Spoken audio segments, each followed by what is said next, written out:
Assalamualaikum warahmatullahi wabarakatuh. Kami dari kelompok 9 akan menjelaskan analisis kesalahan data kualitatif untuk memenuhi tugas mata kuliah kualitatif pendidikan bahasa Arab. Analisis data kualitatif adalah proses penelitian yang mendalam untuk memahami konteks dan makna di balik informasi non-angka. Proses ini melibatkan pencarian pola, tema, dan hubungan yang ada di antara data kualitatif. Namun, dalam proses analisis data kualitatif, kesalahan dapat terjadi dan mempengaruhi kevalidan hasil. Kesalahan-kesalahan ini dapat berasal dari berbagai aspek seperti kecenderungan peneliti, bias, atau ketidakkonsistenan dalam interpretasi data. Oleh karena itu, penting untuk mengidentifikasi berbagai jenis kesalahan yang mungkin terjadi dalam analisis data kualitatif agar hasil penelitian menjadi lebih valid dan dapat dipercaya. Beberapa jenis kesalahan. Yang pertama yaitu kesalahan pengumpulan data. Kesalahan pengumpulan data adalah kesalahan yang terjadi saat interview atau observasi. Hal ini dapat disebabkan dari pewawancara atau pengamat yang melakukan pengumpulan data.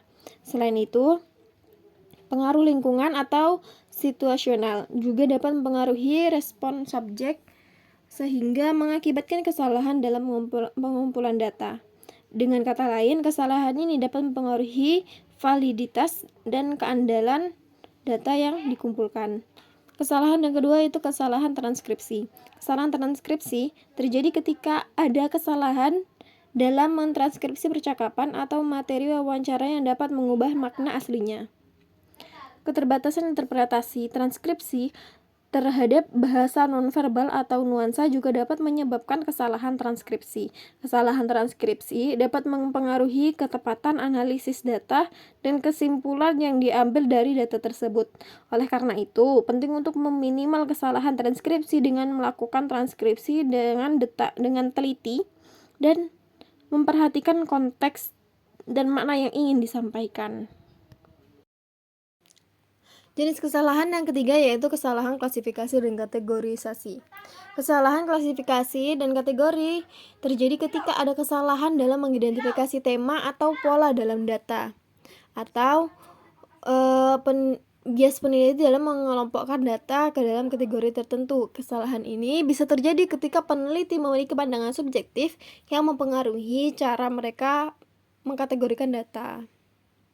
Oleh karena itu, penting untuk melakukan pengkategorian dan klasifikasi data dengan objek dan berdasarkan bukti yang ada untuk memastikan ketepatan analisis. Jenis kesalahan yang keempat yaitu kesalahan interpretasi. Kesalahan interpretasi terjadi ketika risiko penafsiran berlebih atau kurang terhadap data. Hal ini dapat mengaruhi oleh preconceived notion atau asumsi peneliti yang dapat merusak objektivitas. Kesalahan ini bisa menyebabkan kesimpulan yang tidak akurat atau analisis yang tidak tepat karena terlalu dipengaruhi oleh sudut pandang yang subjektif. Oleh karena itu, penting untuk melakukan interpretasi dengan hati-hati dan objektif, mempertimbangkan bukti yang ada tanpa dipengaruhi oleh prasangka atau asumsi pribadi. Solusi atau strategi. Yang pertama yaitu validasi silang. Validasi silang merupakan suatu proses validasi atau verifikasi data yang dilakukan dengan menggunakan lebih dari satu metode untuk mengumpulkan informasi yang sama guna untuk memverifikasi konsisten dan keakuratan hasil. Metode yang digunakan dapat berbeda namun mengarah pada tujuan yang sama, yaitu memastikan bahwa data yang diperoleh konsisten dan dapat dipercaya. Selain menggunakan lebih dari satu metode, validasi silang juga melibatkan peneliti independen untuk menilai data dan interpretasi. Dengan melibatkan peneliti independen, proses validasi ini diharapkan dapat mengurangi bias atau memastikan hasil yang objektif serta dapat dipercaya. Yang kedua yaitu refleksi dan revisi. Refleksi dan revisi merupakan proses penting dalam penelitian yang melibatkan peneliti untuk secara terbuka meninjau dan merefleksikan asumsi, pemikiran, dan perubahan yang mungkin terjadi saat proses analisis data. Hal ini memungkinkan peneliti untuk mengidentifikasi dan mengoreksi adanya bias atau asumsi yang tidak disadari yang mungkin mempengaruhi interpretasi data. Selain itu, refleksi dan revisi juga melibatkan kembali ke data asli yang memastikan bahwa interpretasi yang telah dibuat masih sesuai dengan konteks data yang sebenarnya. Dengan cara ini, peneliti dapat memastikan bahwa analisis dan kesimpulan yang diambil berdasarkan data yang benar-benar relevan dan akurat. Secara keseluruhan, refleksi dan revisi merupakan langkah kritis dalam proses penelitian yang memungkinkan peneliti untuk memastikan bahwa analisis data dilakukan secara hati-hati dan meminimalkan adanya bias dalam penarikan kesimpulan. Yang ketiga yaitu transparansi metodologi.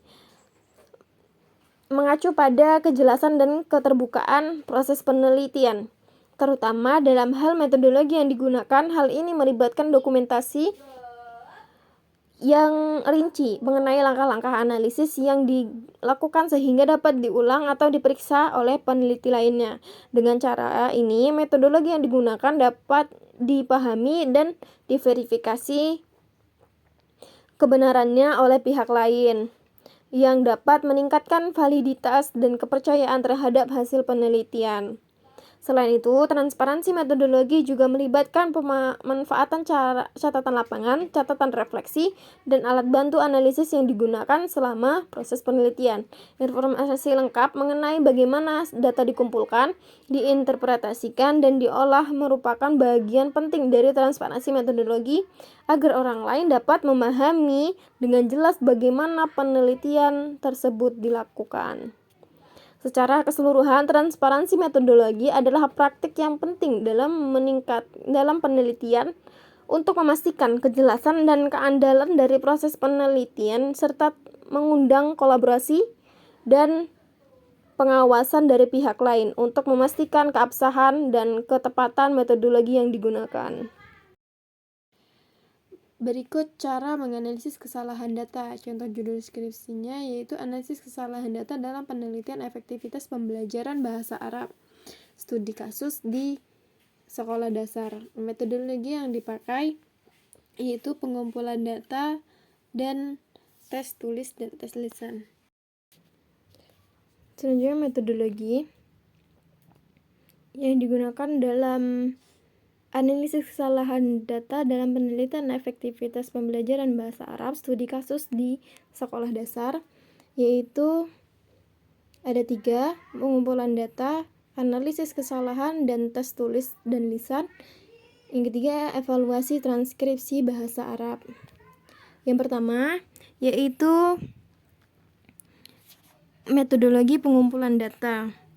Pada tahap ini, fokus utama adalah untuk mengumpulkan informasi terkait pemahaman bahasa Arab oleh siswa.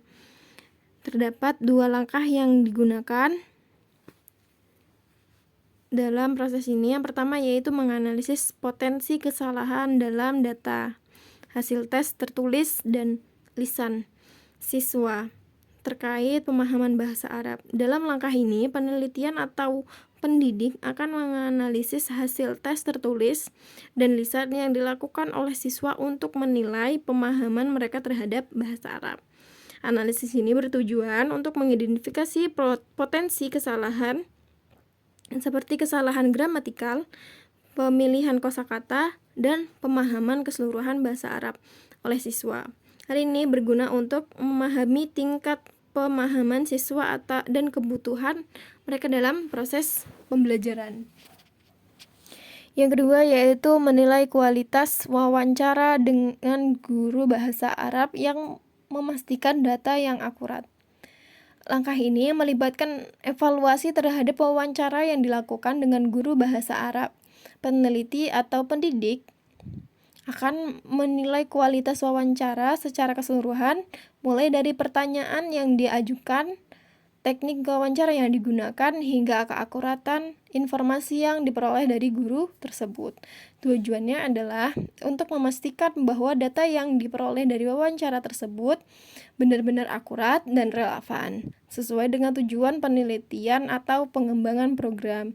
Dari hasil analisis ini dapat diambil kesimpulan yang berguna dalam merancang program pembelajaran bahasa Arab yang sesuai dengan kebutuhan siswa. Yang kedua yaitu analisis kesalahan dalam tes tulis dan tes lisan. Proses ini adalah proses evaluasi untuk mengidentifikasi kesalahan-kesalahan yang dilakukan siswa dalam pembelajaran tes tulisan dan tes lisan bahasa Arab. Dalam konteks ini, metodologi ini memungkinkan mencakup analisis yang mendalam terhadap dua aspek utama. Yang pertama, yaitu analisis kesalahan dalam tes tulis. Ini melibatkan pengidentifikasian kesalahan-kesalahan umum dalam tata bahasa gramatikal dan pilihan kosakata yang digunakan oleh siswa dalam menjawab pertanyaan-pertanyaan tertulis dalam bahasa Arab. Metodologi ini memungkinkan melibatkan penggunaan rubrik penilaian atau standar tertentu yang digunakan untuk mengevaluasi kualitas jawaban siswa. Yang kedua yaitu analisis kesalahan dalam tes lisan. Ini melibatkan analisis rekaman percakapan lisan siswa untuk mendeteksi kesalahan dalam melafalkan dan pemahaman. Metodologi ini mungkin mencakup penggunaan transkripsi percakapan dan pemeriksaan mendalam untuk mengidentifikasi kesalahan-kesalahan dalam percakapan lisan siswa. Dengan menggunakan analisis kesalahan dalam tes tulis dan tes lisan, pendidik atau peneliti dapat memahami kesalahan umum yang dilakukan siswa dalam menggunakan bahasa Arab, sehingga dapat merancang strategi remedial atau pengajaran yang tepat untuk membantu siswa memperbaiki keterampilan menulis dan berbicara mereka dalam bahasa Arab. Yang ketiga yaitu evaluasi transkripsi bahasa Arab. Tahap ini ada dua tingkatan utama yang dijalankan untuk memastikan kualitas data yang diperoleh dari wawancara dan percakapan dengan guru bahasa Arab. Yang pertama yaitu memeriksa transkripsi wawancara dan percakapan dengan guru untuk menilai akurasi dan konsistensi. Dalam langkah ini, penelitian atau pendidik akan melakukan pengecekan terhadap transkripsi dari wawancara dan percakapan yang dilakukan dengan guru bahasa Arab. Tujuannya adalah untuk menilai tingkatan akurasi dan konsistensi dalam mentranskripsikan percakapan yang terjadi dalam bahasa Arab ke bentuk tulisan. Hal ini penting untuk memastikan bahwa data yang diperoleh dari wawancara tersebut dapat diandalkan dan tidak terdistorsi. Yang kedua yaitu mengidentifikasi potensi kesalahan dalam menerjemahkan bahasa Arab ke dalam bentuk tulisan. Pada langkah ini dilakukan identifikasi terhadap potensi kesalahan yang mungkin terjadi dalam potensi menerjemahkan bahasa Arab ke dalam bentuk tulisan. Hal ini meliputi kesalahan dalam pemilihan kata, struktur kalimat, dan makna yang dapat terdistorsi dalam proses translasi. Proses identifikasi ini membantu untuk memastikan bahwa transkripsi yang dihasilkan akurat dan sesuai dengan konteks aslinya. Dari hasil evaluasi transkripsi bahasa Arab ini, data yang diperoleh dapat dipastikan keakuratannya dan dapat digunakan sebagai dasar dalam pengembangan program pembelajaran bahasa Arab atau dalam proses penelitian yang lebih lanjut. Analisis kesalahan yang mungkin terjadi. Yang pertama yaitu kesalahan konseptual dalam jawaban siswa, yaitu kesalahan penggunaan tanda baca adalah kesalahan yang menggunakan tanda baca yang dapat mengubah arti dari suatu kalimat. Yang kedua yaitu kesalahan penulisan kata. Kesalahan dapat dalam penulisan data yang dapat memengaruhi kejelasan dan keakuratan makna kalimat. Yang ketiga yaitu kesalahan dalam penggunaan terjemahan, yaitu kesalahan dalam menerjemahkan kata atau kalimat dari bahasa asal ke bahasa target yang dapat mengubah makna orisinal. Yang kedua yaitu kesalahan transkripsi bahasa Arab ke bentuk tulisan. Kesalahan ini merujuk pada ketidakmampuan atau kesalahan dalam menangkap nuansa dan arti sebenarnya dalam bahasa Arab saat mentranskripsi wawancara atau percakapan ke dalam bentuk tulisan. Ini bisa terjadi kesalahan dalam menyalin kata-kata secara tepat, kehilangan makna dari percakapan, atau gagal dalam menangkap nuansa atau esensi dari apa yang sebenarnya disampaikan dalam bahasa Arab. Kesalahan semacam ini bisa mengakibatkan distorsi informasi atau bahkan kehilangan keseluruhan makna dari percakapan atau wawancara. Oleh karena itu, penting untuk memiliki keahlian bahasa Arab yang baik dan juga pemahaman mendalam tentang konteks budaya untuk melakukan transkripsi dengan akurat dan tepat. Yang ketiga yaitu analisis bersama tim penelitian. Yang ketiga yaitu kesalahan penafsiran dan evaluasi guru, yaitu mengacu pada potensi adanya bias atau kesalahan dalam menilai kemampuan bahasa Arab siswa selama wawancara dengan guru. Ini bisa mencakup kesalahan dalam menilai kemampuan siswa, baik terlalu rendah maupun terlalu tinggi, berdasarkan asumsi atau penelitian subjektif daripada fakta atau bukti kontrak. Kesalahan dalam penafsiran dan evaluasi juga bisa terjadi ketika guru tidak memahami secara mendalam konteks budaya siswa atau tidak memiliki pemahaman yang kuat tentang bahasa Arab dan kaidah-kaidahnya. Kesalahan semacam ini dapat mengakibatkan ketidakadilan dalam penilaian siswa dan mempengaruhi pengembangan kemampuan bahasa Arab mereka secara keseluruhan. Oleh karena itu, penting bagi guru untuk bersikap objektif dan mempertimbangkan berbagai faktor yang mempengaruhi kemampuan siswa dengan cermat selama proses evaluasi. Strategi pengolahan kesalahan. Yang pertama yaitu verifikasi oleh para ahli bahasa Arab. Melibatkan ahli bahasa Arab dalam mengevaluasi jawaban tes dan transkripsi untuk memastikan kepastian linguistik. Yang kedua yaitu pelatihan untuk peringatan konsisten oleh guru.